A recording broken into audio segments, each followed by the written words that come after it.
Hi guys, it's me, Ethan, and today we'll be Captain Underpants, the invasion of the incredibly nappy cafeteria lays from outer space and the subsequent assault of the equally evil lunchroom zombie nerds. Let's get started.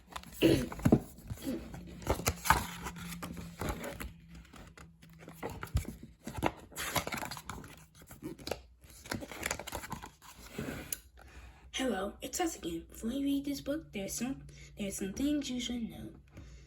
So Aaron and I have created this informative pamphlet to fill you in on the details. Please don't let this comic fall into the wrong hands. Episode 1, The Phantom Principal.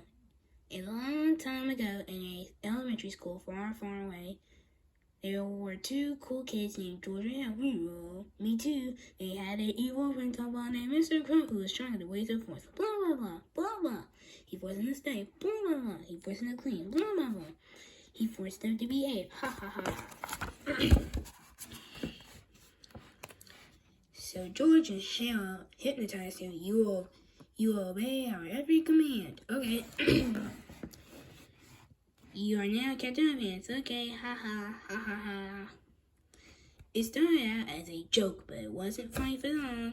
Tra-la-la. Hey, come back. Hey, come back. Mr. Crump thought he was the world's greatest superhero. He got into all kinds of trouble. George and Hell had to save him and the entire planet. Twice! Now, the only way they could turn Captain Underpants back into Mr. Crow is to pour water over his head. But the worst part is George and Hell had to keep an eye on Mr. Crow. Blah, blah, blah, blah. Because for some strange reason, whenever he hears somebody snap their finger, snap, he turns back into you know who. So whatever you do, please don't snap your fingers around Mr. Please don't snap your fingers around Mr. Crow. You heard the man. Please don't snap those fingers. This has been a public service from George and Hell, who still deny everything. Chapter 1, George and Hell. This is George being Hell Hutchins. George is the kid on left with the tie on the flat top. Hell's the one on the right with the t-shirt and bad haircut. Remember that now. Today's like new tasty cheese and lentil pies. If you were looking for a few words to describe George and Hell, you might come off with kind, funny, and smart determination. Just ask their principal, Mr. Crook. He'll tell you that George and Hell are kind of funny looking, smart, and Alex who are determined to drive everybody off the deep end. But don't listen to him. George and Hell are actually very clever, good-hearted boys. Their only problem is that they're fourth graders. And at George and Hell School, fourth graders are expected to sit still and pay attention for 7 hours a day. George and Hell are just not very good at that.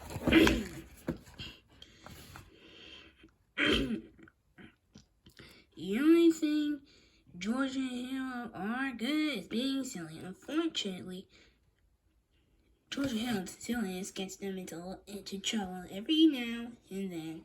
Sometimes it gets them into a lot of trouble.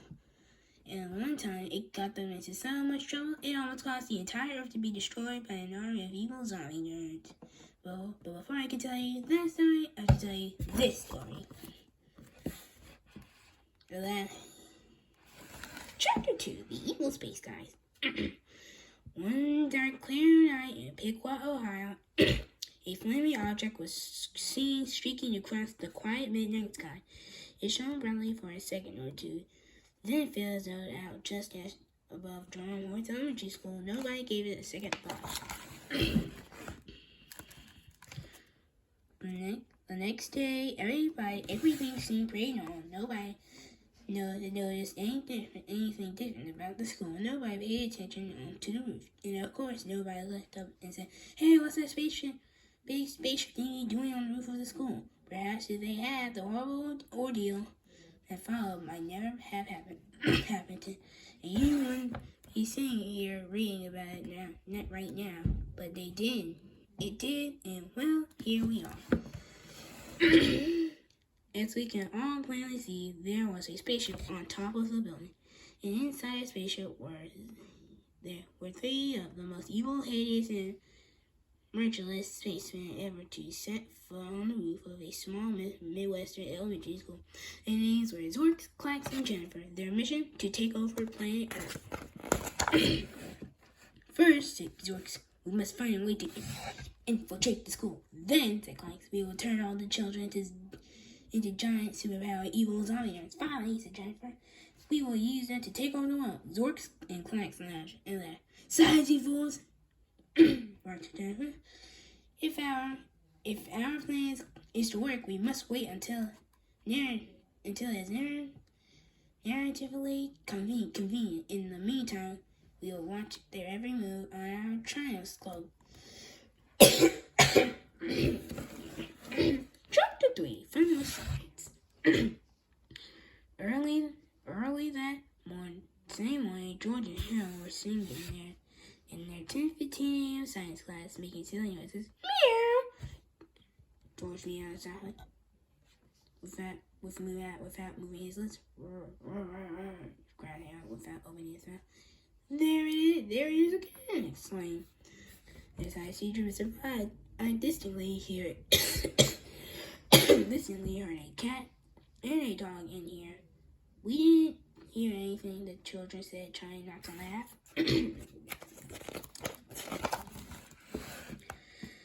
I must be hearing things again, Mr. Fat worried. Maybe you should leave and go see a doctor, said George with concern. I can't, said Mr. Fat. Today is the day of the big volcano experiment. The children groaned. Mr. Fat's science experiments were usually the most idiotic things on earth. It almost never worked, and they were always boring. But today's experiment was different. Mr. Fat brought in a large, fake-looking volcano that he made out of paper mache. He filled the volcano with a box of ordinary baking soda. Baking soda is also called sodium, but the carbon, explained Mr. Fry. Meow. Mr. Fry, didn't you children just hear, never mind. Mr. Fry opened up a bottle of clear liquid. Now watch what happens when I pour vinegar into the baking soda, he said. Meow. The children watched as the tiny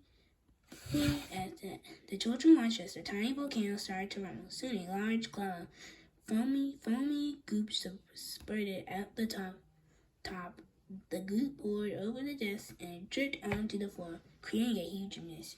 Oops, said Mr. Brown. I guess I used too much baking soda. George and Hale were stunned. How did you do that? Asked Hale. Well, Mr. Brown, the vinegar acts as a liberating agent, which releases the gaseous carbonate radical element of the sodium bicarbonate. Meow. Mr. Pons, excuse me, children. I've got to go and see a doctor.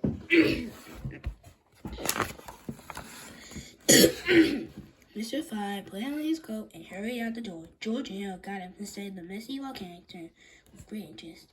Are you thinking I'm thinking this, George? I think I'm thinking what you're thinking, said Harold. Chapter 4, the setup. After school, the two boys raced to George's house and got down to business. George and Harold sat down and began creating a bogus cupcake recipe. Well, just add a box of baking soda and a bottle of vinegar to this recipe, said George. And whoever makes these cupcakes will get a big surprise. Let's add 2 boxes of baking soda and 2 bottles of vinegar to the recipe, said Hale. That way they'll get an even bigger surprise. Good idea, laughed George. Chapter 5, Mr. Crump's Crispy Cupcakes. The next morning at school, George and Harold had strolled into the cafeteria and taken their festive-looking car to the kitchen door.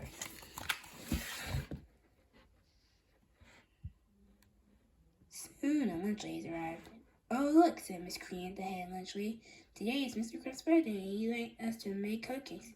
A batch of cupcakes for him. Isn't that cute? I've got an idea, said the cook, Misty Point. Why don't we surprise him and make cupcakes for the whole school? Good thinking, said Miss Cree. Now, let's see. Now, this recipe serves 10. And we have about 1,000 students in Frosty in this still school, so You'll need 100 eggs, 50 cups of flour, 200 boxes of baking soda, 7 quarts of green food coloring, 56 of butter, 150 cups of sugar, and let's see. Oh yes, 200 bottles of vinegar.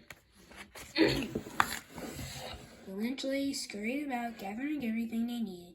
They dumped the eggs, food coloring, milk, and baking soda to the large vat and began to mix it. And somebody poured in the vinegar. Alright guys, I'm going to cut into a part 2. See you tomorrow for part 2. Bye!